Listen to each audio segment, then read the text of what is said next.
ಧನುಸ್ಸು ರಾಶಿ ಹಣಕಾಸಿನ ಲಾಭ, ದುಡ್ಡು ಕಾಸಿನ ವ್ಯವಹಾರ, ಕೈಯಲ್ಲಿ ಹಣ ಓಡಾಡ್ತಕ್ಕಂಥದ್ದು ಇವೆಲ್ಲವೂ ಕೂಡ ನಿಮಗೆ ಸಂತೋಷವನ್ನು ಉಂಟು ಮಾಡುವಂಥದ್ದಾಗತ್ತೆ. ದುರಾಸೆಯಿಂದ ಮಾತ್ರ ನಿಮ್ಮ ಕೆಲಸದಲ್ಲಿ ಹಿನ್ನಡೆಯಾಗತ್ತೆ. ಆಸೆ ಇರಬೇಕು, ಆಸೆಗೆ ಒಂದು ಮಿತಿ ಇರಬೇಕು. ಅದನ್ನು ದಾಟಿ ಹೋದಾಗ ಹಿನ್ನಡೆ ಅಥವಾ ತೊಂದರೆಯನ್ನು ಮಾಡಿಕೊಳ್ತೀರಿ. ನಿಮ್ಮ ಕೆಲಸವನ್ನು ಬೇರೆಯವರಿಗೆ ವಹಿಸ್ದಲೇ, ಸೋಮಾರಿತನವನ್ನು ತೋರಿಸ್ದಲೇ ಚುರುಕಾಗಿ ಚಟುವಟಿಕೆಯಿಂದ ನಿಮ್ಮ ಕೆಲಸವನ್ನು ನೀವೇ ಮಾಡಿ ಅದರ ಪರಿಪೂರ್ಣವಾದ ಫಲ ನಿಮಗೆ ಸಿಕ್ಕುವಂಥದ್ದಿದೆ. ಸಣ್ಣ ತೊಂದರೆಗಳ ನಂತರದಲ್ಲಿ ಯಶಸ್ಸನ್ನು ಕಾಣ್ತೀರಿ. ಯಾವುದೇ ಕೆಲಸಕ್ಕೆ ಸಣ್ಣ ಪುಟ್ಟ ಅಡ್ಡಿಗಳಾಗಬಹುದು, ಇಲ್ಲ ಅಂತ ಹೇಳಿ ಏನಿಲ್ಲ, ಆದರೆ ಅದರ ಹಿಂದೆ ಯಶಸ್ಸಿನ ಒಂದು ಶಕ್ತಿ ಇದೆ ಅನ್ನುವಂಥದ್ದನ್ನು ನಂಬಬೇಕಾಗತ್ತೆ.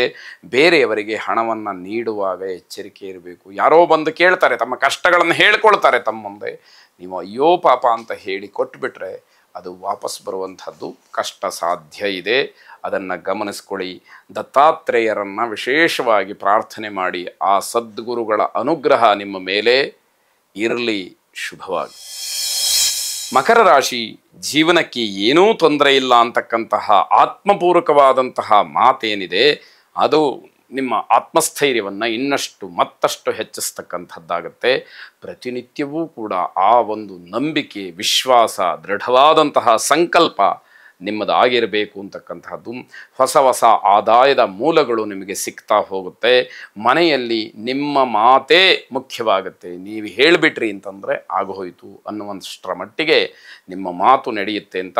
ನಿಮ್ಮ ಜೊತೆ ಯಾರ್ಯಾರು ಕೆಲಸ ಮಾಡ್ತಾರೆ ಅವರ ವಿಶ್ವಾಸವನ್ನು ಇಟ್ಕೊಳ್ಬೇಕು. ಅವರನ್ನು ವಿಶ್ವಾಸಕ್ಕೆ ತೆಗೆದುಕೊಂಡು ಅವ್ರ ಮನಸ್ಸನ್ನು ಗೆದ್ದು ನೀವು ಅವರ ಜೊತೆಯಲ್ಲಿ ಕೆಲಸ ಮಾಡಬೇಕು, ನಿಮ್ಮ ಕೆಲಸವನ್ನು ಮಾಡಿಸ್ಕೊಳ್ಬೇಕು ಅನ್ನುವಂಥದ್ದು.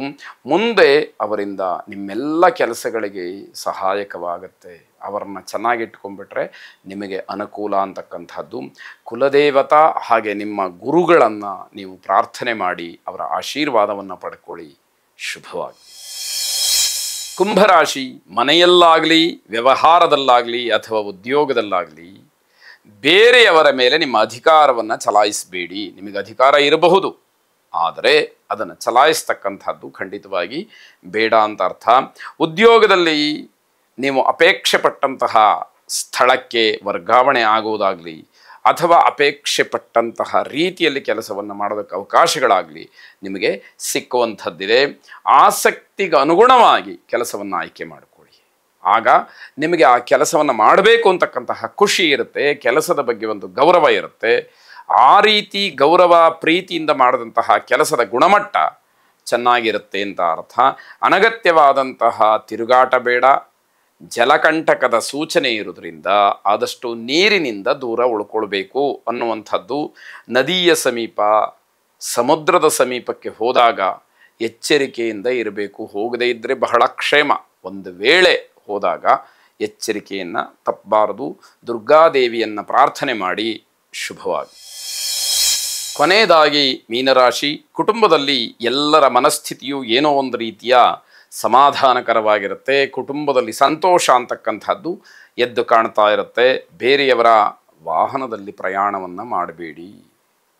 ನಿಮ್ಮ ಗ್ರಹಗತಿ ಚೆನ್ನಾಗಿಲ್ವೋ ಅಥವಾ ಯಾರ ಜೊತೆಯಲ್ಲಿ ಹೋಗ್ತಿರೋ ಅವರ ಗ್ರಹಗತಿ ಚೆನ್ನಾಗಿಲ್ವೋ ಒಟ್ಟಾರೆ ತೊಂದರೆ ಆಗ್ತಕ್ಕಂಥದ್ದು ಸತ್ಯ.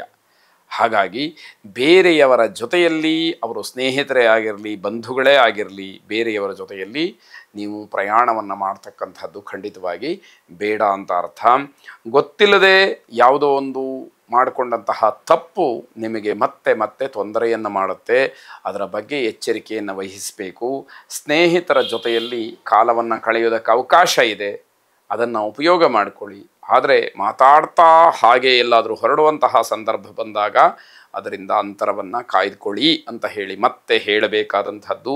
ವಾಹನ ಸವಾರರು ತುಂಬ ಎಚ್ಚರಿಕೆಯಿಂದ ಇರಬೇಕು. ಇವತ್ತು ತೊಂದರೆಯಾಗ್ತಕ್ಕಂತಹ ಸೂಚನೆಗಳು ಹೆಚ್ಚಾಗಿ ಕಾಣ್ತಾ ಇರೋದರಿಂದ ಏನೂ ತೊಂದರೆ ಆಗಬಾರದು ಅನ್ನುವಂತಹ ಕಳಕಳಿಯಿಂದ ಈ ವಿಚಾರಗಳನ್ನು ಪ್ರಸ್ತಾಪ ಮಾಡುವಂಥದ್ದು. ಅಪಾಂಪತಿಯಾದಂತಹ ವರುಣನನ್ನು ಮತ್ತೆ ಮತ್ತೆ ಪ್ರಾರ್ಥನೆ ಮಾಡಿ. ಶುಭವಾಗಿ.